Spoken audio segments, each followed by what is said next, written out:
গৰম হৈ পৰিছে বাংলাদেশৰ ৰাজনীতি। বাংলাদেশৰ ৰাজনীতিত এবাৰ দেখা পোৱা গৈছে সংবিধান সংশোধন, সংবিধান সলনি। সংবিধান সলনি কৰিবলৈ ওলাইছে মহম্মদ ইউনুছৰ চৰকাৰ। আৰু সংবিধান যদি সলনি হয় তেতিয়াহ'লে সলনি হৈ পৰিব বহুখিনি কথা। বাংলাদেশৰ ৰাজনীতিৰ সবিশেষ তথ্য এই মুহূৰ্তত লৈ অহাৰ চেষ্টা কৰিছোঁ। ইছলামিক ৰাষ্ট্ৰ ঘোষণাৰ বিষয়ে বাংলাদেশ সলনি হ'ব বাংলাদেশৰ সংবিধান। ইছলামিক প্ৰজাতন্ত্ৰ বাংলাদেশ হ'ব নতুন নাম। নতুন সংবিধানে বিলুপ্ত কৰিব ৰাষ্ট্ৰপতি মুখ্য সেনা বিষয়াৰ পদ। 1972 চনৰ সংবিধানক মুজিবিষ্ট সংবিধান আখ্যা দিছে নতুন ইউনুছ চৰকাৰে।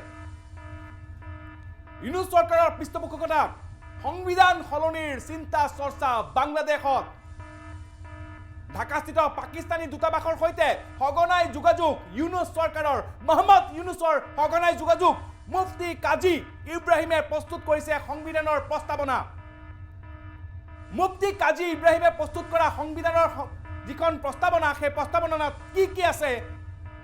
কি আছে এই মুহূৰ্তত আমি লৈ আহিছোঁ। কুৰাণৰ শিক্ষাৰ ওপৰত ভিত্তি কৰি নতুন সংবিধান প্ৰস্তুত কৰা হ'ব। কুৰাণৰ ওপৰত ভিত্তি কৰি নতুন সংবিধান। মহিলা অপৰাধীক কাৰাবন্দী নহয় বৰঞ্চ গৃহবন্দী কৰিব নতুন সংবিধানে। মহিলা অপৰাধীক কাৰাবন্দী নহয় গৃহবন্দী কৰিব। বাংলাদেশৰ নাগৰিকৰ বাবে প্ৰতিৰক্ষাত অংশগ্ৰহণ কৰা হ'ব বাধ্যতামূলক। বাংলাদেশৰ নাগৰিকৰ বাবে প্ৰতিৰক্ষাত অংশগ্ৰহণ কৰাটো বাধ্যতামূলক হৈ পৰিব বাংলাদেশত যদিহে এই সংবিধান সংখ্যালঘু শব্দ নাথাকে বাংলাদেশৰ সংবিধানত। এটা ডাঙৰ খবৰ, বাংলাদেশৰ সংবিধান কাজী মুফতিয়ে লিখা যিখন সংবিধান, এই সংবিধান যদি প্ৰস্তাৱনা যদি গৃহীত হয় তেতিয়াহ'লে সংখ্যালঘু শব্দ নাথাকে। 15 জানুৱাৰীত ঘোষণাৰ সম্ভাৱনা ইছলামিক প্ৰজাতন্ত্ৰ বাংলাদেশৰ। 15 জানুৱাৰীত ঘোষণা হ'ব পাৰে বাংলাদেশৰ নতুন সংবিধান।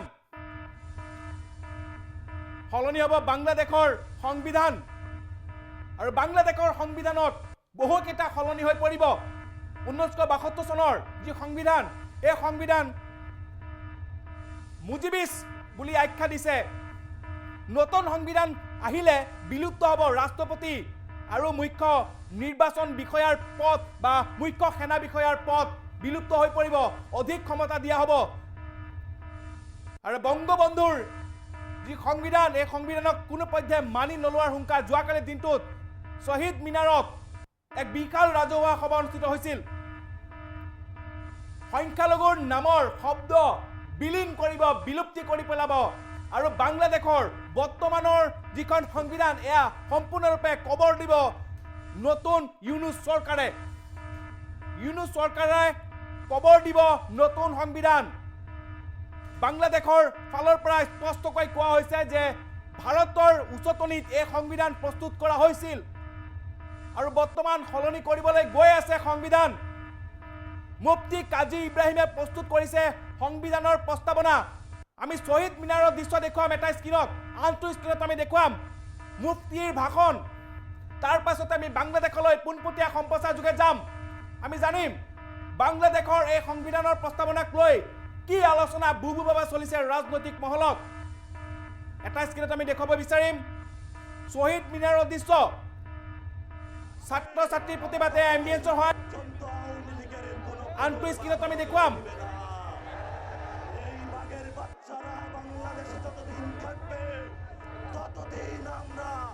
বিচার এবং সংস্কার প্রক্রিয়া শেষ করে ছাড়বো ইনশাআল্লাহ। আমাদের একমাত্র শত্রু এই আওয়ামী লীগ। সংস্কার এই মুহূর্তে সরকার বিচার আর সংস্কার মুক্ত শহীদ মিনাৰৰ দৃশ্য। দরকার এই মুহূর্তে দরকার। আৰু এই অনুষ্ঠানতে শ্লোগান দিছে দিল্লী না ঢাকা। দিল্লী নে ঢাকা শ্লোগান দিছে ছাত্ৰ ছাত্ৰীসকলে। শ্লোগান দিয়া পৰিলক্ষিত হৈছে দিল্লী নে ঢাকা। জনাই গৈছো আমি বাংলাদেশলৈ আমি পোনপটীয়া সম্প্ৰচাৰ যোগে যাম, কিন্তু তাৰ পূৰ্বে আমি এই মুহূৰ্তত দেখুৱাইছো বাংলাদেশৰ প্ৰতিবাদৰ দৃশ্য। সংবিধান সলনি কৰিবলৈ গৈ আছে বাংলাদেশৰ ইউনুছ চৰকাৰে, মহম্মদ ইউনুছ চৰকাৰে। সংবিধান গৈ আছে মই মুক্তিৰ ভাষ্য লৈ আহিছোঁ তাৰ পাছতে মই বাংলাদেশলৈ পোনপটীয়া সম্প্ৰচাৰ কৰি যাম মুক্ত এই মুহূর্তে দরকার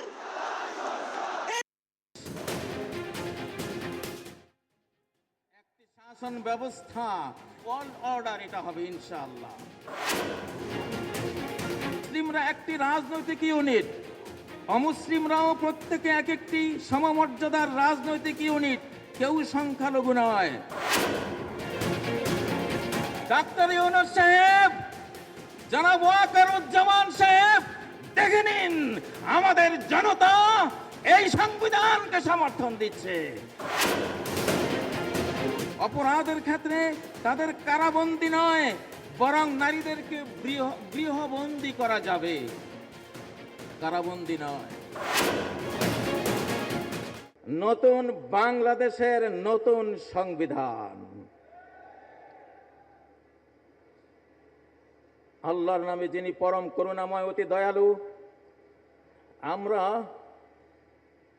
স্বাধীন বাংলাদেশের জনগণ ইসলামকে আমাদের শাসন ব্যবস্থার ভিত্তি হিসেবে গ্রহণ করে এবং ন্যায় বিচার ও স্বাধীনতা এবং ঐক্যের নীতিগুলোর প্রতি প্রতিশ্রুতিবদ্ধ হয়ে সংবিধান প্রণয়ন করছি।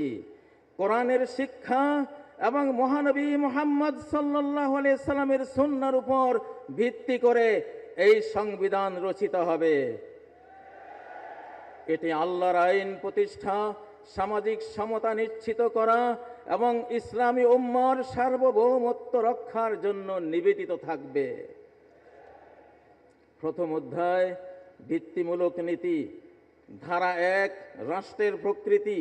এটি একটি ইসলামী প্রজাতন্ত্রী বাংলাদেশ, একটি শাসন ব্যবস্থা যা আল্লাহর নীতির উপর প্রতিষ্ঠিত, যেখানে সমস্ত আইন ও নীতিমালা শরিয়া থেকে উদ্ভূত এবং ন্যায় বিচার ও সমতার জন্য নিবেদিত থাকবে। ধারা 2 রাষ্ট্রের লক্ষ্য, আল্লাহর সার্বভৌমত্ব রক্ষা করা। 2 সকল নাগরিকের মর্যাদা এবং অধিকার নিশ্চিত করা। 3 নৈতিক, সামাজিক এবং অর্থনৈতিক ন্যায় বিচার প্রচার করা। 4 সমস্ত ধরনের নির্যাতন এবং দুর্নীতির বিরুদ্ধে লড়াই করা। 5 বৈশ্বিক ইসলামী সম্প্রদায় অর্থাৎ উম্মার মধ্যে ঐক্য প্রতিষ্ঠা করা। ধারা 3 নির্দেশনামূলক নীতি, রাষ্ট্র পরিচালিত হবে আল্লাহ ও তার রাসূলের প্রতি সম্পূর্ণ আনুগত্যের ভিত্তিতে। 2 বিদেশি আধিপত্য থেকে স্বাধীনতা বজায় রাখার উপর। 3 নৈতিক শাসন, জবাবদিহিতা এবং স্বচ্ছতার উপর। 4 শিক্ষা এবং বৈজ্ঞানিক উন্নয়নকে উৎসাহিত করার উপর। আমরা রাজি? কারা কারা রাজি একটু হাত তুলুন। আপনারা কি এই সংবিধানকে ভোট দিচ্ছেন? ডাক্তার ইউনূস সাহেব, জনাব ওয়াকারুজ্জামান সাহেব, দেখে নিন আমাদের জনতা এই সংবিধানকে সমর্থন দিচ্ছে, এই সংবিধানকে ভোট দিচ্ছে। ধারা 4 আমরা একজন সর্বোচ্চ নেতার সুপ্রিম লিডার প্যানেল করব। সেই প্যানেল রাষ্ট্রের সর্বোচ্চ তত্ত্বাবধান করবে। সর্বোচ্চ নেতাদের যেই সুপ্রিম লিডার প্যানেল থাকবে তারা বিশেষজ্ঞ পরিষদের মাধ্যমে নির্বাচিত হবে, যার ভিত্তি হলো ইসলামী আইন শাস্ত্রের জ্ঞান, ধর্মীয় পবিত্রতা এবং নেতৃত্বের দক্ষতা। এটা একটা পরামর্শ, করলে করতে পারেন, নাও করতে পারেন। ধারা 5 বিশেষজ্ঞ পরিষদ সর্বোচ্চ নেতাদেরকে নির্বাচন করবে, পর্যবেক্ষণ এবং প্রয়োজনীয় অপসারণের জন্য দায়িত্বপ্রাপ্ত হবে। 2 পরিষদের সদস্যরা জনগণের দ্বারা নির্বাচিত হবে, তবে তাদের অবশ্যই কঠোর ধর্মীয় এবং নৈতিক মানদণ্ড পূরণ করতে হবে। ধারা 6 ক্ষমতার ভিত্তিকীকরণ, ইসলামী প্রজাতন্ত্র নির্বাহী, আইনসভা এবং বিচার বিভাগের মধ্যে ক্ষমতার ভিত্তিকীকরণ নিশ্চিত করবে, যা সর্বোচ্চ নেতা তত্ত্বাবধানে পরিচালিত হবে। ধারা 7 মৌলিক অধিকার, সকল নাগরিক জাতি বা সম্প্রদায় নির্বিশেষে আইনের সামনে সমান। মুসলিমরা একটি রাজনৈতিক ইউনিট, অমুসলিমরাও প্রত্যেকে এক একটি সমমর্যাদার রাজনৈতিক ইউনিট, কেউ সংখ্যালঘু নয়। 2 ইসলামী নীতিমালার সীমার মধ্যে মত প্রকাশ, সংবাদপত্র এবং সমাবেশের স্বাধীনতা নিশ্চিত করা যাবে। 3, রাষ্ট্র সকল নাগরিকের জন্য স্বাস্থ্যসেবা এবং সামাজিক সুরক্ষা প্রদান করবে, নারী ও শিশুর সুরক্ষা করবে। অপরাধের ক্ষেত্রে তাদের কারাবন্দী নয়, বরং নারীদেরকে গৃহবন্দী করা যাবে, কারাবন্দী নয়। আমসিকুহুন্না ফিল বুয়ুত, নারীদেরকে গৃহবন্দী করো, কারাবন্দী নয়। পারিবারিক সমস্যার ক্ষেত্রে স্বামী স্ত্রীর উভয়ের বংশের বিচারক নিয়োগ করা হবে, কোরআনিক বিধান। ধারা 8, নাগরিকের দায়িত্ব, নাগরিকদের ইসলামের মূল্যবোধ এবং সংবিধান রক্ষা করতে হবে। জাতীয় উন্নয়ন এবং প্রতিরক্ষায় অংশগ্রহণ করা সকল নাগরিকের বাধ্যতামূলক দায়িত্ব হবে। একটু ঠান্ডা হয়ে গেছেন? ঠান্ডাটা দীর্ঘস্থায়ী ঠান্ডা ইনশাআল্লাহ। আমি এখানে আরো কয়েকটা ধারা আছে, সেটা কি পড়বো? ধারা 9, সশস্ত্র বাহিনীর তত্ত্বাবধান। সশস্ত্র বাহিনী সরাসরি সর্বোচ্চ নেতৃবৃন্দের কমান্ডে পরিচালিত হবে। তাদের মিশন হলো ইসলামী প্রজাতন্ত্রের স্বাধীনতা এবং ভৌগোলিক অখণ্ডতা রক্ষা করা এবং এর নীতিমালা বজায় রাখা। আসলে যাই হোক, 31 তারিখ অনেক যেহেতু প্রস্তাবনা আসবে, তা আমরা একটা দিয়ে দিলাম ইনশাআল্লাহ। এটা আমরা মনে করি ইসলামই হলো আগামী বিশ্বের লিডিং পয়েন্টে থাকা একটি বিশ্ব বা নিউ ওয়ার্ল্ড অর্ডার, এটা হবে ইনশাআল্লাহ।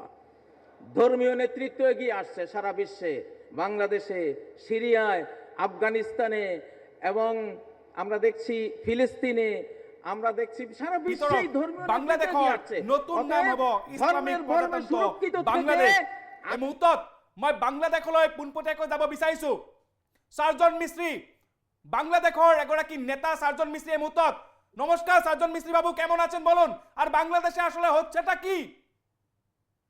মন গেলে সংবিধান বদলে দেওয়া, মন গেলে সংবিধান বদলে দেওয়া, মন গেলে দলের নেতাদেরকে খুন করা, এই ব্যাপারগুলো হচ্ছে কি আসলে বাংলাদেশে? আসলে আমি কথাগুলো ক্লিয়ার শুনতে পাচ্ছি না, তারপরও আমি বলতেছি, আপনারা শুনছেন কিনা জানি না। আমি যে বিষয়টি বলার চেষ্টা করতেছি যে বাংলাদেশ স্বাধীন হয়েছিল মহান মুক্তিযুদ্ধের চেতনায় এবং 30 লক্ষ শহীদের রক্তের বিনিময়ে এই বাংলাদেশ স্বাধীন হয়েছিল। তখন দেশ স্বাধীন হওয়ার পরে যে সংবিধান 72-এর যে সংবিধান, সেই সংবিধান 4টি স্তম্ভের উপরে। 1 নম্বরে হলো গণতন্ত্র, 2 নম্বরে সমাজতন্ত্র, 3 নম্বরে ধর্মনিরপেক্ষতা এবং 4 নম্বরে জাতীয়বাদ। কিন্তু আমরা হাসিনা সরকারের আমলেও সেই 72-এর সংবিধানকে দাবি করে এসেছিলাম। এ নিয়ে আমরা রাজপথে বহুবার আন্দোলন করেছি। আবারও আমরা দেখতে পাচ্ছি যে 72-এর সংবিধান নিয়ে বিতর্কিত হচ্ছে। আমি একটি কথা বলতে চাই যে 72-এর সংবিধান ও 71-এর মুক্তিযুদ্ধের স্বাধীন বাংলাদেশের যে মূল ভিত্তি, মুক্তিযুদ্ধের স্লোগান জয় বাংলা, আর 72-এর সংবিধান একজন বাংলাদেশী নাগরিক হিসেবে আমি অস্বীকার করতে পারি না। তবে যখনই যে সরকারের আমলে জোর জুলুম হচ্ছিল, তার বিরুদ্ধে সর্বসময় আমরা কথা বলেছি, এখনো কথা বলছি, ভবিষ্যতেও কথা বলবো। এখানে যখনই যে সরকার ক্ষমতায় ছিল, বাংলাদেশের সংখ্যালঘু সর্বসময় নির্যাতিত হয়েছে, কখনো বাংলাদেশের সংখ্যালঘু নির্যাতন বন্ধ ছিল না। আপনারা দেখেছেন গতকালকে বিএনপির কেন্দ্রীয় কমিটির ধর্ম বিষয়ক সম্পাদক, যার নাম হলো ওনার নাম, গতকালকে উনি ঝালকাঠিতে যুব সমাবেশে যোগ দিয়ে উনি বলেছিলেন, ওনার নাম হলো মোহাম্মদ রফিকুল ইসলাম জামাল, যিনি গতকালকে বলেছেন যে বাংলাদেশের হিন্দুরা ভালো আছেন এবং নির্বিঘ্নে ধর্ম পালন করতেছেন, ভারতের হিন্দুরা ভালো নেই। আমি জানি না কথাটা কতটুকু সত্য। আমি চাই না কোনো দেশেই সংখ্যালঘু নির্যাতন হোক, যে যার ধর্ম নির্দ্বিধায় নির্বিঘ্নে পালন করবে, এটাই স্বাভাবিক। কিন্তু এই ধর্ম বিষয়ক সম্পাদক যিনি, তার উদ্দেশ্যে আমি বলতে চাই, বিএনপির শীর্ষ নেতা গয়েশ্বর চন্দ্র রায়, ওনার বাড়ির কাছে পরশুদিন 29 ডিসেম্বর যে মন্দিরটি মন্দিরের জায়গা দখল করে ঘর তোলা হইল, এবং আর এক শীর্ষ নেতা বিএনপির অ্যাডভোকেট নিতাই রায় চৌধুরী, আমি যতটুকু শুনেছি যে ওনার এলাকা মাগুরার মোহাম্মদপুর, ওখানেও প্রতিমা ভাঙচুর হয়েছে। এরকম অগণিত তথ্য আমাদের কাছে, সঠিক তথ্য আমাদের কাছে রয়েছে যে বাংলাদেশে সংখ্যালঘু নির্যাতন হচ্ছে, মন্দির ভাঙচুর হচ্ছে, সম্পদ দখল হচ্ছে। অতএব উনি কিভাবে বললেন যে বাংলাদেশের হিন্দুরা ভালো আছেন? অতএব ওনার এই বক্তব্যের সাথে আমি একমত নয়। আর যে কথাটি আমি বললাম যে ৭২-এর সংবিধান নিয়ে আমরা দীর্ঘদিন আন্দোলন করেছিলাম, হাসিনা সরকারের আমলেও, যে ৭২-এর সংবিধান আমরা পুনরায় ফেরত চাই। আসলে সংবিধান সম্পর্কে আমার যেটা মনে হয় যে আমাদের দেশের বেশিরভাগ মানুষই আমরা সংবিধান বুঝি না। সংবিধান বুঝলে ৭২-এর সংবিধানকে নিয়ে বিতর্কিত হতে পারে না। আমাদের যে মুক্তিযুদ্ধের স্লোগান ছিল জয় বাংলা, সেই জয় বাংলা স্লোগান এখন এখানেও মনে হচ্ছে যে এটা শুধু আওয়ামী লীগের স্লোগান। আওয়ামী লীগের স্লোগান আমি বলবো না, এটা মুক্তিযুদ্ধের চেতনার স্লোগান। আওয়ামী লীগের স্লোগানের আগে জয় বাংলা স্লোগান আমি মনে করি, এবং সেই মুক্তিযোদ্ধার যে চেতনার স্লোগান, সেটাকে আমি অস্বীকার করি কিভাবে একজন বাংলাদেশী হিসেবে। এবং ৭২-এর সংবিধান আমরা পুনর্বহাল চাই।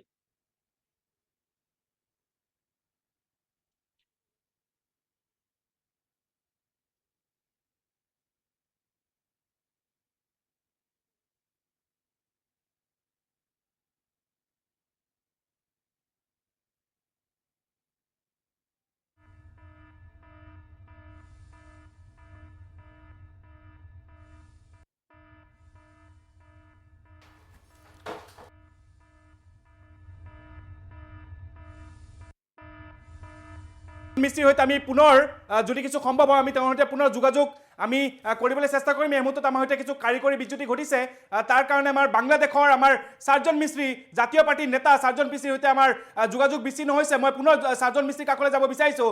সাৰ্জন বাবু, আপনি যদি শুনছেন আমাকে, সার্জন বাবু শুনছেন আপনি আমাকে?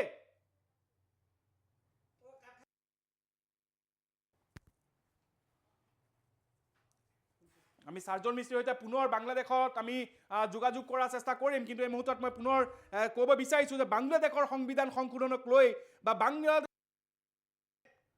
বাংলাদেশৰ সংবিধান, নতুন সংবিধান প্ৰস্তুত কৰা যুঁজা চলিছে আৰু 15 তাৰিখৰ ভিতৰত সেয়া দেখিবলৈ পোৱা যাব, আৰু ইয়াক লৈ সমগ্ৰ বিশ্বজুৰি আলাপ আলোচনা আৰম্ভ হৈছে, বুবুবা আৰম্ভ হৈছে। মই পুনৰ বাংলাদেশলৈ যাব বিচাৰিছোঁ। বাংলাদেশত আমাৰ হয়তো উপস্থিত আছে জাতীয় পার্টি নেতা সার্জন মিস্ত্রি বাবু। আমি খুব ক্ষমা চাচ্ছি আপনার থেকে, টেকনিক্যাল কিছু ইস্যুর জন্য কেটে গিয়েছে আমার ফোন।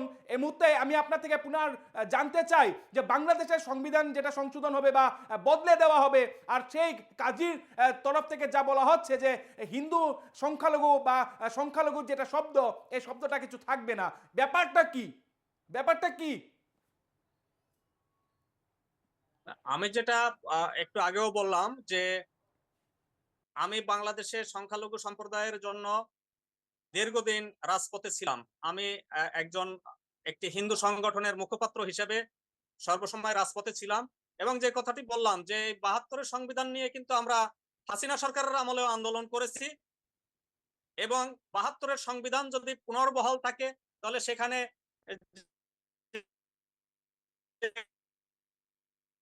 কথা বললাম যে ধর্ম নিরপেক্ষতা, এখানে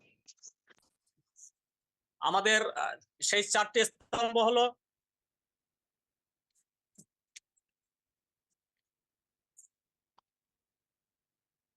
গণতন্ত্র, সমাজতন্ত্র, ধর্মনিরপেক্ষতা, জাতীয়বাদ। আমরা সর্বসময় এই ধর্মনিরপেক্ষতার সাথে এই দেশে সংবিধান যদি পরিবর্তন হয় তাহলে তো ধর্মনিরপেক্ষতা থাকছে না। ইউনূস যে চীন আর আমেরিকার পুতলা হয়ে নাচছে উনি। সার্জন মিস্ত্রি বাবু শুনছেন আপনি? আমার আমার আমার কথা শুনছেন আপনি? বলে যান।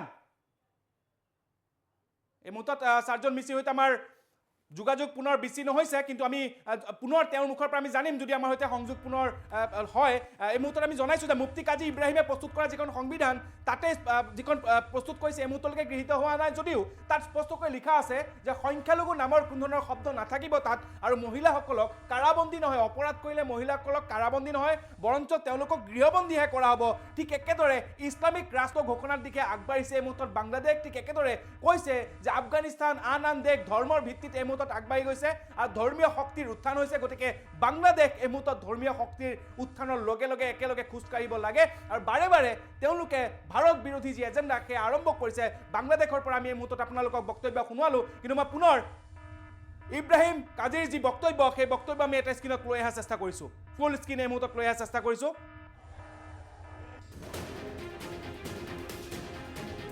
একটি শাসন ব্যবস্থা, ওয়ার্ল্ড অর্ডার এটা হবে ইনশাআল্লাহ।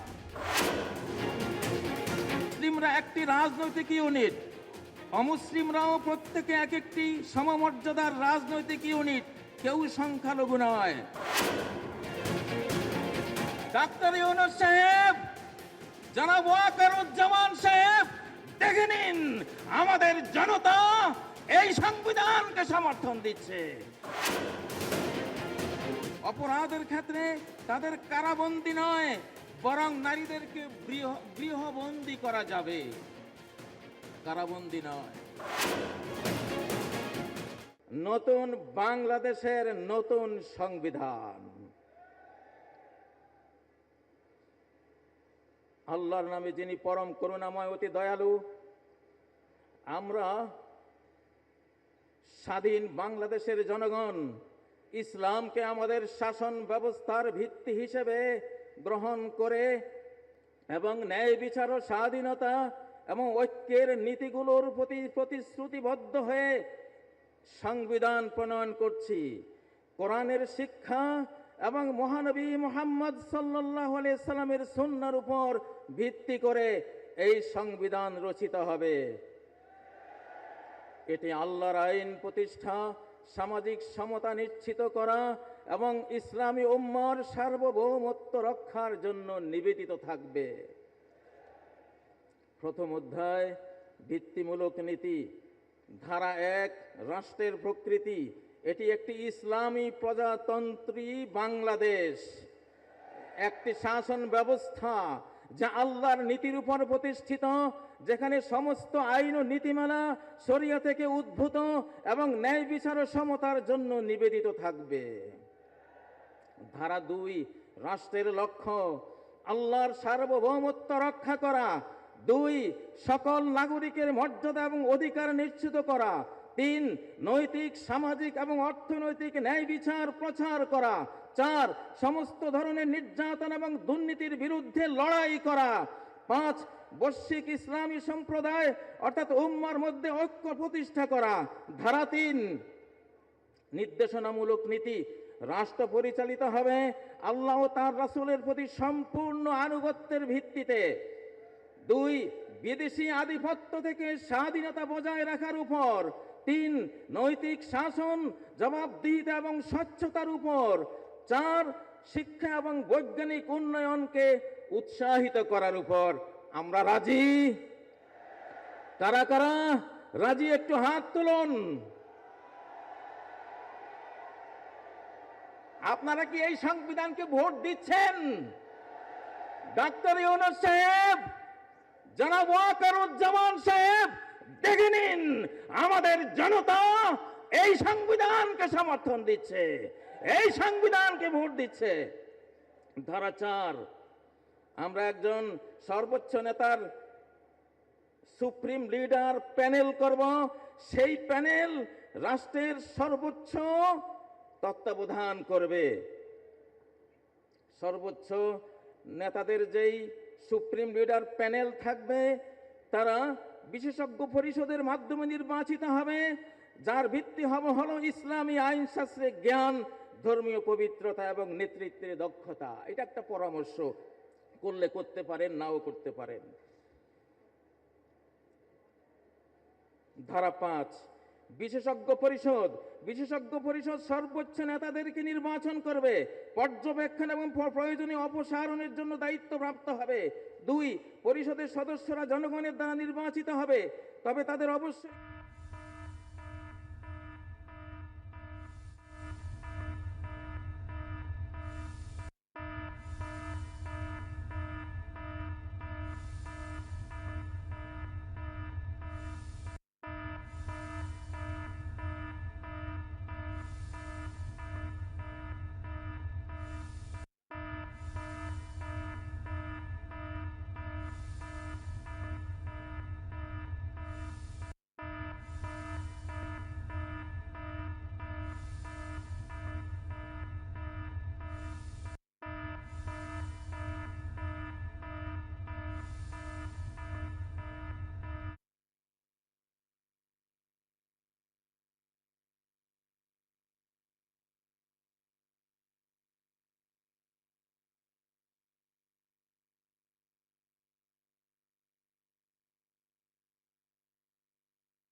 অনুষ্ঠানৰ মাজলৈ মই আপোনাক